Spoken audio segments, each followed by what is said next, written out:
खराब रस्ते,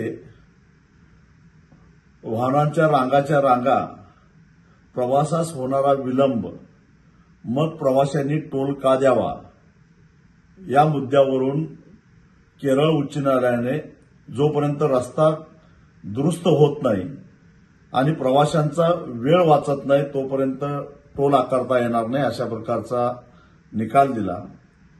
ऑगस्ट महिन्यामध्ये सर्वोच्च न्यायालयाने त्याच्यावर शिक्कामोर्तब करून राष्ट्रीय महामार्ग प्राधिकरणावर आणि केंद्र सरकारवर ताशेरे ओढले आणि टोल आकारणे असा सज्जड दम दिला। त्याचा आधार घेऊन 26 ऑगस्टला मी स्वतः मुंबई उच्च न्यायालयाच्या कोल्हापूर सर्किट बेंच समोर न्यायमूर्ती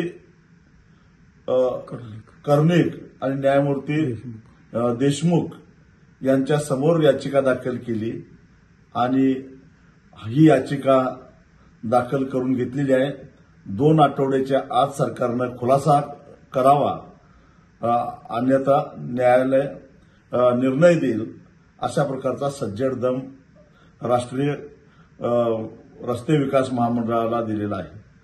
त्याचबरोबर या न्यायालयाची नोटीस पोहोचल्यानंतर राज्य सरकारनं सातारा, कोल्हापूर या जिल्हाधिकाऱ्यांना नोटिसा सुद्धा दिलेल्या आहेत।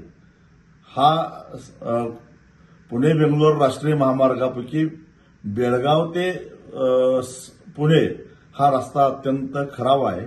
कोल्हापूरपासून पुण्याला पोहोचायला 7-7 तास लागत आहेत। टोल नाक्यावर वाहनांच्या रांगा लागत आहेत आणि जो प्रवास 2.25 तासामध्ये व्हायला पाहिजे त्याला जर 7 तास लागत असेल तर प्रवाशांनी टोल का द्यावा ही माझी साधी भूमिका आहे। आणि त्यामुळे जोपर्यंत रस्ते दुरुस्त होत नाहीत, प्रवाशांचा वेळ वाचत नाही तोपर्यंत 1 रुपया सुद्धा टोल देणं प्रवासी आणि वाहनधारक देणं लागत नाहीत ही भूमिका आहे। आणि शेवटपर्यंत लढून रस्ते विकास महामंडळाला आणि या सगळ्या खाजगी कंपन्यांना गुडघे टेकायला लावल्याशिवाय आम्ही गप्प बसणार नाही।